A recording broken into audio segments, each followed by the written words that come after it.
Preciso desabafar sobre algo que mudou completamente minha vida. Venho planejando meu aniversário há meses.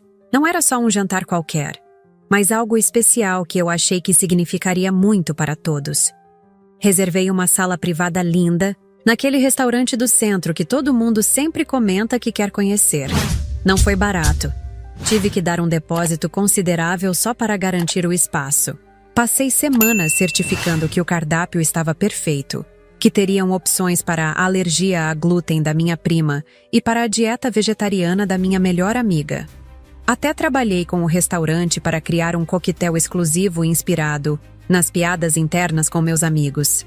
Estava super animada para surpreender todo mundo com esses pequenos detalhes que planejei, ficando acordada até tarde fazendo marcadores de lugar personalizados com fotos das nossas melhores lembranças juntos. Enviei os convites com 3 semanas de antecedência. Recebi confirmação de todos.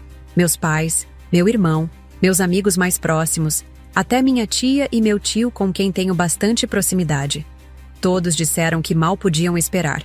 Cheguei ao restaurante 1 hora antes para garantir que tudo estivesse perfeitamente arrumado. A equipe foi incrível. Me ajudaram a organizar algumas flores de última hora que eu trouxe. Configuraram a playlist que eu tinha cuidadosamente montado, com músicas que me lembravam diferentes momentos com cada pessoa que viria. Fiquei sentada, observando o relógio passar do horário marcado, rolando pelas fotos no celular e sorrindo com as lembranças que eu tinha coletado para um slideshow que planejava mostrar a todos. 15 minutos se passaram, depois 30. Comecei a sentir aquela sensação estranha no estômago, como quando você está em uma montanha-russa subindo até o topo. Mandei uma mensagem no grupo. Ei, pessoal, já estou no restaurante. Mal posso esperar para ver vocês. Algumas respostas rápidas chegaram. Estou a caminho. Desculpa, trânsito. Chego em 10 minutos. Relaxei um pouco, mas continuei olhando para a porta cada vez que a ouvia abrir. Os garçons continuavam passando, perguntando se eu queria pedir bebidas enquanto esperava. Eu continuava dizendo, só mais alguns minutos, eles estão a caminho. O gerente veio gentilmente lembrar que nosso pedido de comida precisava ser feito até certo horário. Balancei a cabeça e sorri, embora minhas bochechas já estivessem começando a doer. Uma hora completa se passou e ninguém chegou. Tentei manter a calma, me convencendo de que talvez fosse um grande congestionamento ou algum problema no metrô. Continuei sorrindo para os funcionários, enquanto por dentro meu coração batia tão rápido que eu mal conseguia respirar direito. Eles já devem estar chegando. Repeti para mim mesma como um mantra frágil. Peguei o celular pela 20ª vez e comecei a ligar para cada um por um. Minha mãe não atendeu. Meu pai mandou direto para a caixa postal. Minha melhor amiga, com quem eu tinha falado mais cedo naquele dia, simplesmente não respondia. O garçom voltou, com aquele olhar misto de pena e constrangimento. Senhora, precisamos iniciar os pedidos logo. A cozinha tem um horário limitado. Assenti em silêncio e pedi uma taça de vinho, tentando conter o nó que se formava na minha garganta. O restaurante estava cheio, casais rindo, grupos de amigos celebrando aniversários e encontros, enquanto eu sentava sozinha na sala privada reservada para 15 pessoas. As velas já estavam pela metade, derretendo devagar, como minha paciência e minha esperança. Decidi dar mais meia hora. Mandei mensagens mais enfáticas. Gente, está tudo bem? Estou preocupada. As respostas vieram rápidas, mas vagas. Já estou chegando. Ou, desculpa imprevistos. O garçom trouxe o vinho e, com delicadeza, ofereceu os aperitivos que eu havia encomendado para todos. Aceitei, mesmo sabendo que a comida só deixaria ainda mais óbvio o vazio das cadeiras. Peguei o celular para tentar me distrair, e foi aí que tudo desabou. No primeiro story que apareceu, vi meu irmão, rindo e segurando uma taça, em um local que definitivamente não era o caminho para o restaurante. Deslizei para o próximo. Minha prima, dançando no meio de um salão decorado. Outro, minha melhor amiga, sorrindo, tirando selfies com todo o grupo. Cada novo story era como uma facada. A localização marcada deixava claro. Estavam na casa da minha outra prima, que fazia aniversário naquela mesma semana. Nos próximos minutos, fui descobrindo, imagem por imagem, que todos estavam juntos, festejando, brindando, cantando parabéns. E todos eles, inclusive meus pais, tinham me dito que viriam. E todos eles, inclusive minha melhor amiga, tinham me deixado sozinha, sem sequer o mínimo de dignidade de me avisar. Enquanto meus dedos deslizavam pela tela, os stories continuavam sendo postados em tempo real, alguns marcados com minutos de diferença das mensagens falsas que me mandavam, me dizendo para esperar mais um pouquinho. O choque deu lugar a uma dormência estranha, quase física. Fiquei ali, imóvel, olhando para o celular, vendo novas fotos surgirem como facadas ritmadas. Eles estavam brindando, rindo, cantando parabéns. O mesmo grupo que havia confirmado presença no meu aniversário, que sabia o quanto aquela noite significava para mim, que me viu economizar por meses para pagar por aquela comemoração. Ninguém sequer teve a decência de cancelar, de me avisar que tinham outros planos. Pior, continuavam me enganando ativamente, mandando mensagens falsas enquanto comemoravam em outro lugar, como se eu fosse tão insignificante que nem mesmo merecesse a verdade. Não sei exatamente quanto tempo fiquei paralisada, olhando para todas aquelas provas do meu próprio valor, ou da falta dele, na vida daquelas pessoas. O garçom se aproximou, perguntando discretamente se poderia trazer o primeiro prato. Eu não consegui sequer levantar a cabeça. Ele entendeu, respeitou meu silêncio e se afastou, me deixando sozinha com a vergonha e a dor. Respirei fundo, sentindo as lágrimas queimarem atrás dos olhos, ameaçando escapar. Não ia chorar ali. Não ia dar mais espetáculo para quem nem se importava.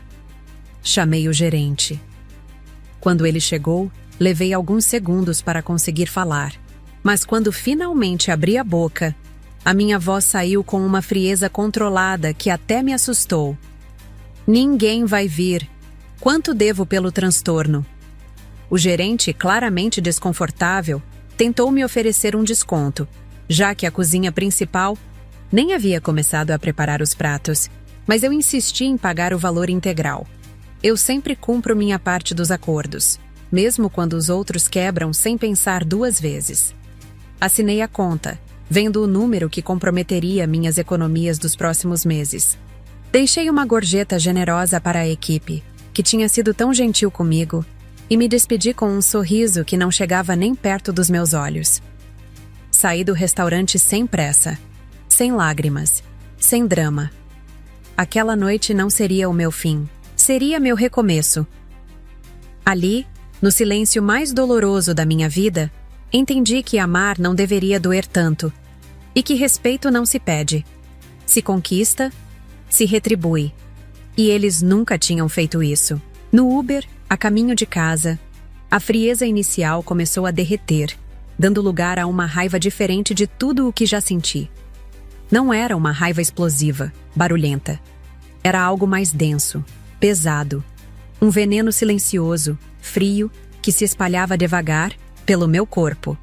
Peguei o celular com mãos ainda trêmulas e fui direto para as configurações. Netflix? Minha assinatura? Spotify Premium? No meu cartão. Assinatura de revistas digitais? Eu quem pagava. O plano de telefone que meus primos e tios usavam? Meu nome no contrato. Amazon Prime para a minha melhor amiga? Minha senha. E 2 amigos próximos. Morando num apartamento cujo fiador era eu, carregando nos meus ombros a responsabilidade pelas dívidas deles. Sem hesitar, comecei a cortar os fios invisíveis que me prendiam. Senha do Netflix, alterada. Senha do Spotify, alterada. Amazon, alterada. Serviços de streaming, cartões de crédito, contas bancárias. Um a um, fui fechando as portas. Cada senha trocada era como um corte. Cada clique de confirmação parecia enterrar mais fundo a história que eu carregava há anos. Uma história de amor condicional, de relações desequilibradas, de sacrifícios silenciosos. Em seguida, entrei nas redes sociais. Instagram, Facebook, WhatsApp. Bloqueei todos, um por um. Não deixei indiretas, não publiquei textões. Simplesmente sumi. No aplicativo do banco, agendei o cancelamento das transferências automáticas. O dinheiro que ajudava nas contas da minha mãe, a poupança do meu sobrinho. Na operadora, pedi o cancelamento do plano familiar. A atendente, educada, perguntou o motivo. Está insatisfeita com o serviço? Mas? Estou eliminando despesas desnecessárias, respondi, com a voz de quem não sentia mais nada. Quando o Uber me deixou em frente ao meu prédio, senti como se tivesse removido uma corrente que carregava havia anos. Olhei para o apartamento, que tanto me acolheu, o lugar onde eu planejei tantas vezes desistir, mas sempre recomecei. Agora, ele seria apenas mais uma estação de passagem. A segunda fase do meu plano estava prestes a começar. O celular começou a vibrar assim que pisei no apartamento. Primeiro, meu irmão. O Netflix está pedindo senha, você mudou? Depois, minha mãe. Filha, tentei entrar no seu Prime e não consegui. Me ajuda? Logo vieram os amigos para quem eu era fiadora, aflitos mandando mensagens perguntando por que eu sumira do WhatsApp. Nenhuma pergunta sobre como eu estava. Nenhum sentimos sua falta no restaurante. Apenas cobranças. Por entretenimento, por conforto, por conveniência. O grupo da família explodiu em mensagens indignadas. Reclamações, cobranças, exigências.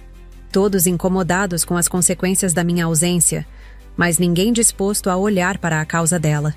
Foi nesse momento que entendi com uma clareza brutal. Para eles, eu nunca fui alguém.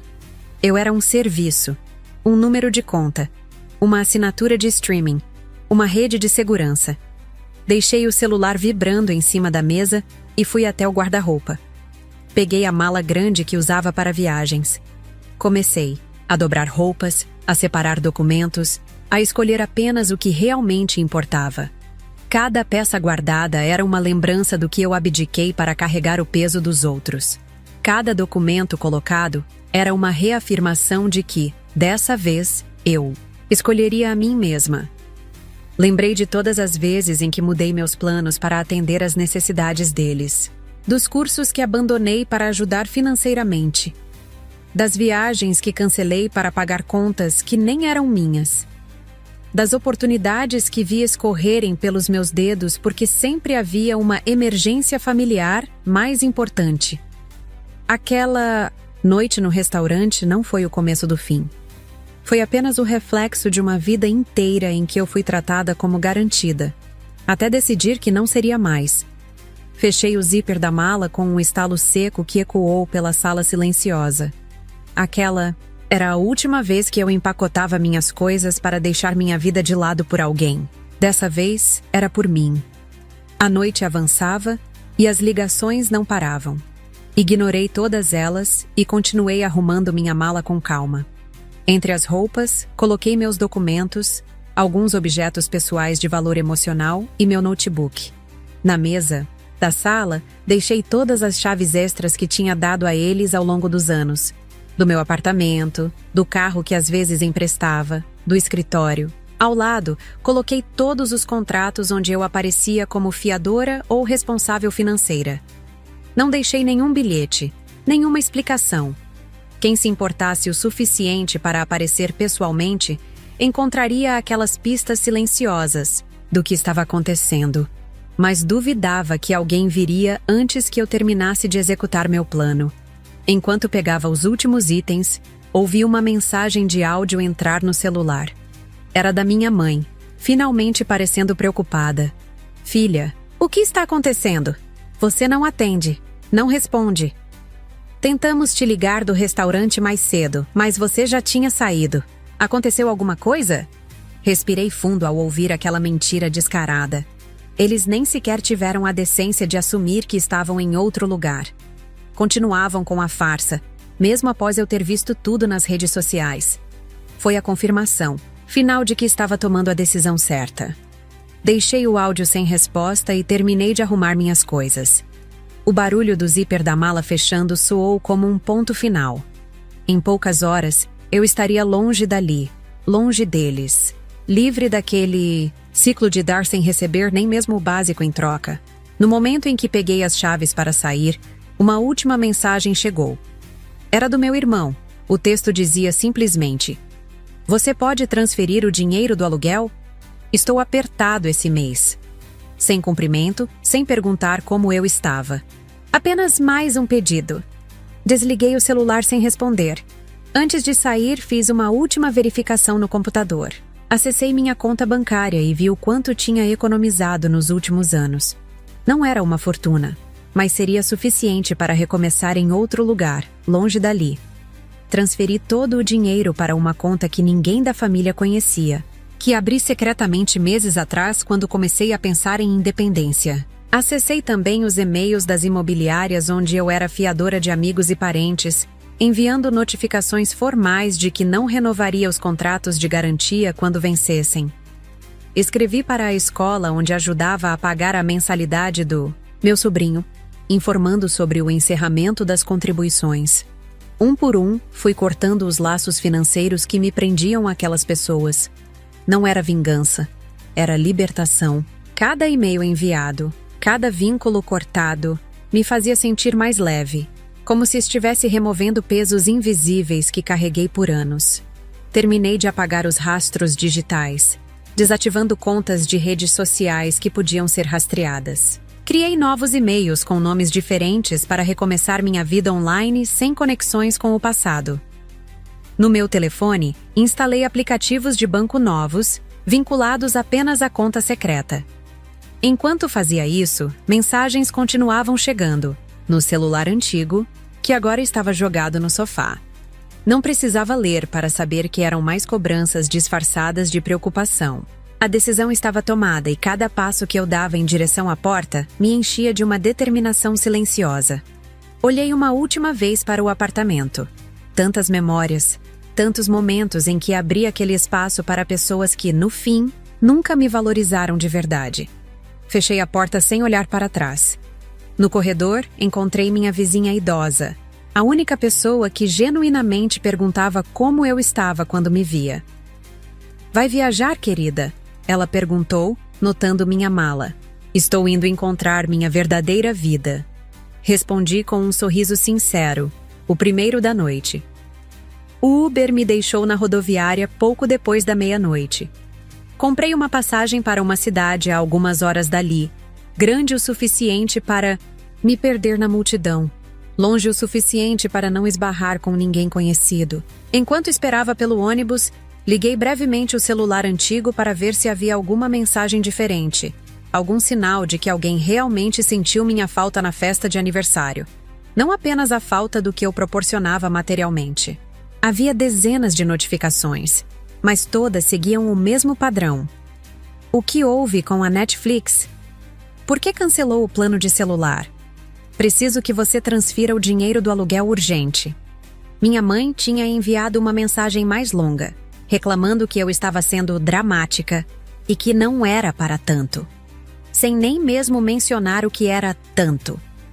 Nenhuma pergunta sobre como eu me sentia, nenhum pedido de desculpas sincero, nenhuma percepção do quanto tinham me magoado. Desliguei o aparelho novamente e joguei o chip fora na lixeira da rodoviária. Aquele número não existia mais. Aquela pessoa não existia mais. Com o celular novo, acessei um site de busca de empregos e comecei a procurar oportunidades na cidade para onde estava indo. Tinha experiência, boas referências profissionais, e nada me prendia a compromissos. Pela primeira vez em anos, senti uma liberdade vertiginosa. Não precisava mais calcular quanto do meu salário iria para ajudar alguém, quanto ficaria comprometido com as dívidas de outras pessoas, quanto teria que guardar para emergências familiares que nunca eram realmente emergências. Todo o dinheiro que ganhasse seria para construir minha própria vida, realizar meus próprios sonhos. O anúncio sonoro informou que meu ônibus estava prestes a partir. Levantei-me, peguei minha mala e caminhei para a plataforma. Era estranho, como não sentia tristeza. Apenas uma calma determinação, como se estivesse finalmente corrigindo algo que estava errado há muito tempo. O motorista conferiu minha passagem e fez um gesto para que eu entrasse. Naquele momento, cruzei a fronteira invisível entre meu passado e meu futuro. A viagem de ônibus durou quase 4 horas. Observei pela janela enquanto a paisagem urbana dava lugar a estradas escuras e, finalmente, as luzes de uma nova cidade surgindo no horizonte. Não dormi 1 minuto sequer. Minha mente estava ocupada planejando os próximos passos, organizando a nova vida que começaria em questão de horas. Pensei em todas as coisas que sempre quis fazer, mas nunca pude porque estava ocupada demais, resolvendo problemas dos outros. Os cursos que abandonei para trabalhar mais e ajudar financeiramente a família. As viagens que cancelei porque alguém precisava de dinheiro emprestado. Os relacionamentos que não floresceram porque não tinha tempo ou energia emocional disponível. Uma vida inteira colocada em espera para beneficiar pessoas que, na primeira oportunidade, escolheram celebrar com outra pessoa enquanto eu esperava sozinha num restaurante vazio. Quando finalmente desci do ônibus, o céu começava a clarear. Caminhei até um hotel modesto nas proximidades da rodoviária e fiz o check-in. A recepcionista, uma senhora de meia-idade com um sorriso gentil, me deu as boas-vindas à cidade. "Primeira vez aqui?" perguntou enquanto processava meus documentos. "Primeira de muitas", respondi, sentindo o peso daquela afirmação. Subi para o quarto, deixei a mala no chão e me joguei na cama. Estava exausta fisicamente, mas minha mente continuava alerta. Peguei meu novo celular e comecei a organizar meus próximos passos. Entrei em contato com algumas agências de emprego que operavam na região, agendei visitas a apartamentos para alugar, pesquisei sobre cursos que poderia retomar. A cada ação concreta, sentia-me mais distante daquela sala de restaurante vazia e mais próxima de uma versão de mim que nunca tinha permitido existir. O sol já estava alto quando finalmente adormeci, não com lágrimas, mas com um plano. Acordei algumas horas depois com o celular tocando. Era uma das agências de emprego, respondendo rapidamente ao meu contato. Tinham uma entrevista para me oferecer naquela mesma tarde em uma empresa que buscava alguém com exatamente o meu perfil profissional. Aceitei imediatamente. Levantei-me, tomei um banho demorado, algo que raramente tinha tempo para fazer, e me arrumei com cuidado. Antes de sair, verifiquei meu e-mail e vi que já havia respostas de 2 imobiliárias sobre apartamentos disponíveis para locação imediata. As coisas estavam se encaixando com uma facilidade que parecia quase suspeita, como se o universo estivesse compensando por tudo o que tinha acontecido. Ou talvez fosse apenas o resultado natural de finalmente colocar minhas próprias necessidades em primeiro lugar. Passei pelo café do hotel e me permiti uma refeição completa, sem pressa. Não tinha ninguém me ligando com problemas, ninguém exigindo minha atenção ou recursos. Estava comendo tranquilamente quando vi uma notificação no banco digital. Uma tentativa de transferência via Pix para a conta do meu irmão havia sido recusada automaticamente. Ele devia estar tentando usar o recurso de transferência automática, que eu havia configurado antes, sem perceber que já tinha sido cancelado. Por um momento, senti uma pontada de preocupação. Ele dependia daquele dinheiro para o aluguel. Mas logo me lembrei de todas as vezes em que ele gastou com festas e viagens, enquanto eu pagava suas contas. Todas as promessas de que seria só por um tempo, que se arrastaram por anos. Ele encontraria um jeito, assim como eu tinha encontrado o meu. Terminei meu café e saí para explorar a cidade que seria meu novo lar. O sol brilhava forte, como que celebrando minha decisão. Pela primeira vez em muito tempo, caminhei sem pressa, sem a sensação constante de que deveria estar fazendo algo por alguém. A entrevista de emprego foi melhor do que eu poderia imaginar. A empresa oferecia um salário superior ao meu trabalho anterior e benefícios que nunca tive acesso antes. Quando a recrutadora perguntou se eu poderia começar na semana seguinte, concordei imediatamente. Não tinha compromissos, não precisava avisar ninguém, não tinha que reorganizar minha vida para acomodar as necessidades dos outros. Saí do prédio empresarial com uma sensação de conquista que há muito não experimentava. Em seguida, visitei 2 apartamentos. O segundo era perfeito. Pequeno, mas aconchegante. Próximo ao novo trabalho e com um aluguel que representava menos da metade do que gastava antes, quando somava minhas despesas com as ajudas que dava à família. Assinei o contrato na hora, usando apenas meu nome como garantia, sem precisar de fiadores ou avalistas. Na volta para o hotel, parei em uma loja e comprei um novo chip para o celular, vinculado ao meu novo endereço. Era como se estivesse construindo uma nova identidade, peça por peça. Instalei novamente alguns aplicativos básicos, mas deixei de fora as redes sociais. Não queria ser encontrada, não ainda. Talvez nunca mais.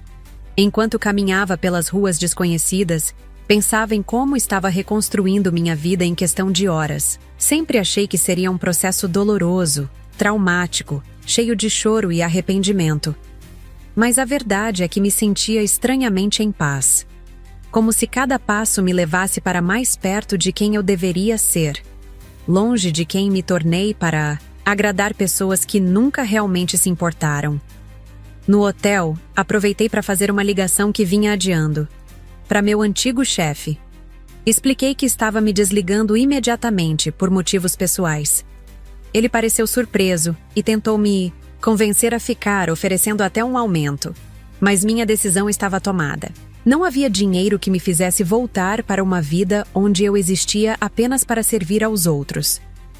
Durante os dias seguintes, continuei organizando minha nova vida. Mudei-me para o apartamento, comprei alguns móveis básicos e me preparei para começar no novo emprego. Cada decisão que tomava era baseada unicamente no que eu queria, no que seria melhor para mim. Era uma sensação totalmente nova, quase intoxicante. Não precisava consultar ninguém, justificar meus gastos ou abrir mão do que desejava para atender às expectativas alheias. Em uma dessas noites, curiosa, liguei brevemente meu celular antigo para ver o que estava acontecendo. Havia dezenas de mensagens de voz, textos desesperados, até ameaças de ir à polícia reportar meu desaparecimento. Mas em nenhuma delas havia um reconhecimento verdadeiro do que tinham feito. Eram todas sobre como eu tinha abandonado a família, como estava sendo egoísta e ingrata por cortar a ajuda financeira sem aviso. Uma mensagem em particular chamou minha atenção. Era da minha prima, a aniversariante que todos escolheram celebrar enquanto me deixavam sozinha no restaurante. "Não entendo por que você está fazendo isso", dizia ela. "Foi só uma festa, não é motivo para tanto drama." Aquelas palavras confirmaram que fiz a escolha certa. Para eles, não era tanto me deixar sozinha esperando por horas, gastando um dinheiro que mal tinha enquanto todos se divertiam em outro lugar. Não era tanto mentir descaradamente, inventando desculpas quando eu já tinha visto a verdade nas redes sociais. Não era tanto me tratar como um caixa eletrônico ambulante por anos, mas nunca como um ser humano com sentimentos e necessidades. Por um momento, senti vontade de responder, de explicar tudo o que estava sentindo. Mas percebi que seria inútil. Eles não entenderiam, porque nunca tentaram me entender antes. Desliguei o aparelho pela última vez e o guardei em uma gaveta. Aquela parte da minha vida estava encerrada. Uma semana se passou, depois 2. Comecei no novo emprego e estava me adaptando bem. Conheci novos colegas, explorei a cidade, descobri cafés e parques que se tornaram meus lugares favoritos. Nas horas vagas, matriculei-me em um curso que sempre quis fazer, mas nunca tive tempo. Era estranho ter tantas horas do dia para mim mesma, sem ninguém me ligando com problemas, sem crises para resolver. A princípio, sentia-me quase culpada por essa liberdade, como se estivesse fazendo algo errado ao cuidar de mim antes dos outros. Mas, aos poucos, essa sensação foi desaparecendo, substituída por uma crescente autoconfiança. Percebi que nunca tinha realmente me conhecido antes, nunca tinha descoberto do que gostava ou do que era capaz quando não estava ocupada sendo o suporte de todos ao meu redor. Certa noite, recebi um e-mail no endereço profissional, o único que mantive do passado. Era da minha mãe. De alguma forma, ela tinha descoberto onde eu estava trabalhando. A mensagem não continha pedidos de desculpas, apenas cobranças. Não entendo como você pode ser tão egoísta. Seu irmão quase foi despejado. Seu pai teve que pegar um empréstimo para cobrir as contas. Seu sobrinho está perguntando por que você desapareceu. Se você tem algum ressentimento, deveria ter conversado, não fugido como uma covarde. Li cada palavra calmamente, esperando sentir culpa, remorso, qualquer coisa que me fizesse reconsiderar minhas ações. Mas tudo o que senti foi a confirmação de que tinha feito o que era necessário. Eles ainda não entendiam. Para eles, eu não era uma pessoa com sentimentos feridos. Era uma fonte de recursos que secou inesperadamente. Não respondi ao e-mail. Em vez disso, criei um filtro para que qualquer mensagem daquele remetente fosse automaticamente enviada para a lixeira. Foi o último fio que cortei ligando-me ao passado. Os meses passaram e minha nova vida tomou forma, como uma casa construída do zero em terreno limpo. Fui promovida no trabalho, terminei o curso que havia começado e, pela primeira vez, fiz amizades genuínas, não baseadas em obrigações familiares, em histórias compartilhadas ou em culpas silenciosas. Às vezes, pensava na minha família e nos antigos amigos. Mas, diferente de antes, esses pensamentos vinham como se fossem lembranças de um filme antigo que eu assistira uma vez e não me tocava mais. As feridas cicatrizaram sem que eu percebesse. Não porque esqueci o que fizeram, mas porque entendi que aquilo foi apenas o desfecho inevitável de uma história que já não me servia mais. Nunca contei aos meus novos amigos todos os detalhes do meu recomeço. Preferi dizer apenas que precisei me afastar por razões pessoais. Não queria carregar aquele fardo como uma identidade. Não queria ser definida pela dor ou pelo abandono. Num desses dias comuns da nova rotina, empurrava o carrinho do supermercado quando avistei uma mulher que parecia dolorosamente familiar. Demorei alguns segundos para reconhecer. Era minha prima, a aniversariante do dia em que todos me escolheram para ser esquecida. Ela estava na cidade a trabalho. Descobriria depois. Por um breve momento, minha primeira reação foi buscar abrigo, me esconder. Mas algo dentro de mim mudou. Não tinha mais medo do passado. Não devia mais nada a ele. Quando nossos olhos se encontraram, vi a surpresa nos dela. Ela se aproximou devagar, quase desconfiada. É você mesmo? Não acredito. Procuramos você por todo lado. Mantive a calma. Os meses de distância emocional agora eram minha, armadura invisível. Estou bem, respondi, com uma tranquilidade que vinha do fundo da alma. Ela começou a falar rápido, quase como se precisasse justificar tudo. Minha mãe chorava todos os dias. Meu irmão teve que arranjar um segundo emprego. A família sofria, sem minha presença. Falava como quem recitava uma lista de tragédias. Não para me confortar, mas para me fazer sentir culpa. Para me lembrar da ausência de um papel que nunca deveria ter sido meu. Eu escutei tudo em silêncio. Sem defender, sem atacar. Apenas observando como quem assiste uma peça de teatro cuja história já não tem mais poder de emocionar. Você não vai voltar? Minha prima perguntou, a voz vacilante, depois de listar todos os problemas que surgiram desde a minha partida. Olhei para ela e sorri, um sorriso sereno e cheio de verdades que demorei uma vida para aceitar. Não tenho para onde voltar, respondi. Estou exatamente onde deveria estar. Ela franziu a testa, confusa, como se a ideia de que eu tivesse escolhido essa nova vida fosse simplesmente incompreensível. Mas família é para sempre. Insistiu, repetindo a frase que tantas vezes foi usada para me amarrar a uma existência que não era minha. Respirei fundo, sem perder a calma. Família deveria ser sobre amor e respeito mútuos, não sobre usar e descartar as pessoas conforme a conveniência.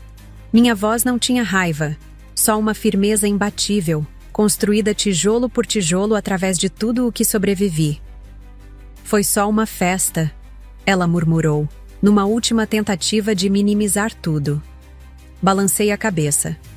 Não foi só uma festa. Foi a última gota depois de uma vida inteira sendo suporte financeiro, emocional, físico, para pessoas que nunca se preocuparam em retribuir. Ela pareceu ofendida, quase indignada, como se minhas palavras fossem uma injustiça imperdoável. Então é isso? Você nos abandonou porque ficou com ciúmes de uma festa? Percebi ali que seria inútil explicar. Para ela, para todos, eles, eu seria eternamente a ingrata, a desertora, a vilã.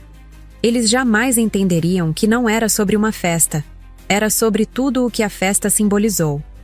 Peguei minha cesta de compras, me preparando para ir embora. Preciso ir, disse, simplesmente. Foi interessante te ver. Quando tentei passar, ela segurou meu braço quase suplicante. Pelo menos. Me dá seu número novo. Sua mãe não dorme direito desde que você sumiu. Por um instante, vacilei. Parte de mim, aquela parte treinada para atender, para acolher, quase cedeu. Mas então lembrei das noites em claro, preocupada com contas que não eram minhas. Das madrugadas de ansiedade, dos sonhos enterrados. Olhei nos olhos dela e disse: diga a ela que estou bem. É tudo o que ela precisa saber. E segui em frente, deixando minha prima e o passado para trás mais uma vez. Dessa vez, sem peso nenhum no peito. Nos dias que se seguiram ao encontro com minha prima, esperei sentir algum tipo de abalo emocional, culpa, saudade, arrependimento, qualquer coisa que indicasse que talvez eu devesse reconsiderar minha decisão. Mas o que senti foi uma confirmação ainda mais forte de que estava no caminho certo. O encontro tinha mostrado como, mesmo depois de tanto tempo, eles ainda não compreendiam o verdadeiro motivo da minha partida. Ainda me viam como a pessoa que deveria sacrificar sua própria vida e felicidade para sustentar as deles. Quando voltei para casa naquela noite, olhei ao redor do meu pequeno apartamento. Não era luxuoso, mas era completamente meu. Cada objeto ali tinha sido escolhido por mim, para mim. As contas que pagava eram apenas as minhas. O dinheiro que ganhava ia para meus sonhos, meus projetos, meu futuro. Pela primeira vez na vida adulta, respirava sem o peso de ser responsável por todos à minha volta. Algumas semanas depois, recebi uma carta no endereço do trabalho. Reconheci imediatamente a letra da minha mãe no envelope. Fiquei olhando para aquele pedaço de papel por muito tempo antes de decidir abri-lo. Parte de mim queria jogar fora sem ler, proteger a paz que tinha conquistado. Mas outra parte, talvez mais forte, precisava saber o que ela tinha a dizer. Dentro, havia uma longa carta escrita à mão. Comecei a ler, esperando as mesmas acusações e manipulações emocionais de sempre. Mas, para minha surpresa, o tom era diferente. Ela admitia que a família tinha me tratado como um banco por anos, que tinham tomado minha generosidade como garantida. Contava como, após minha partida, tiveram que reaprender a viver dentro de suas próprias possibilidades, como meu irmão finalmente assumiu responsabilidade por sua vida financeira. Dizia que sentiam minha falta, não pelo que eu dava, mas por quem eu era. Pela primeira vez, parecia haver um vislumbre de compreensão sobre o que me levou a partir. A carta terminava pedindo que eu considerasse restabelecer contato, mas sem pressão para voltar ou para retomar o papel de provedora. Era um pedido, não uma exigência. Fiquei com aquela carta comigo por vários dias, relendo-a, tentando decidir se acreditava naquela mudança de perspectiva ou se era apenas mais uma estratégia para me trazer de volta ao antigo papel. Não tinha resposta fácil. Parte de mim queria acreditar que eles tinham realmente mudado, que tinham aprendido com minha ausência. Outra parte temia que, ao primeiro sinal de reaproximação, voltariam a esperar que eu assumisse todas as responsabilidades de antes. Decidi que não, responderia imediatamente. Precisava de mais tempo. Precisava ter certeza de que minha decisão, qualquer que fosse, seria baseada em força, não em saudade ou culpa. Os meses continuaram passando, e minha vida seguiu seu novo curso. Conheci pessoas que me valorizavam pelo que eu era, não pelo que poderia fazer por elas. Desenvolvi hobbies que nunca tive tempo para explorar antes. Viajei sozinha para lugares que sempre sonhei conhecer. Eventualmente, respondi a carta da minha mãe com um breve e-mail, dando meu novo número de telefone, mas estabelecendo limites claros. Disse que estava aberta a reconstruir relações, mas não a retomar responsabilidades que não eram minhas. Foi o início de um processo lento e cauteloso de reaproximação, em meus próprios termos. Algumas relações foram restauradas, outras permaneceram quebradas. E percebi que estava tudo bem. Nem todos os vínculos precisam durar para sempre. O que importava era que, pela primeira vez, eu estava no centro da minha própria vida. Aquela noite no restaurante vazio havia sido dolorosa, mas também libertadora. Foi o momento em que, finalmente, entendi que merecia mais do que as migalhas de atenção e respeito que recebia em troca de tudo o que dava. Foi quando aprendi que amor verdadeiro, seja familiar ou de amizade, nunca deveria custar minha própria felicidade e bem-estar. E essa foi a lição mais valiosa que poderia ter aprendido, mesmo que o preço tenha sido alto. Hoje, quando olho para trás, não vejo mais aquela sala vazia como um símbolo de abandono, mas como o primeiro espaço verdadeiramente meu.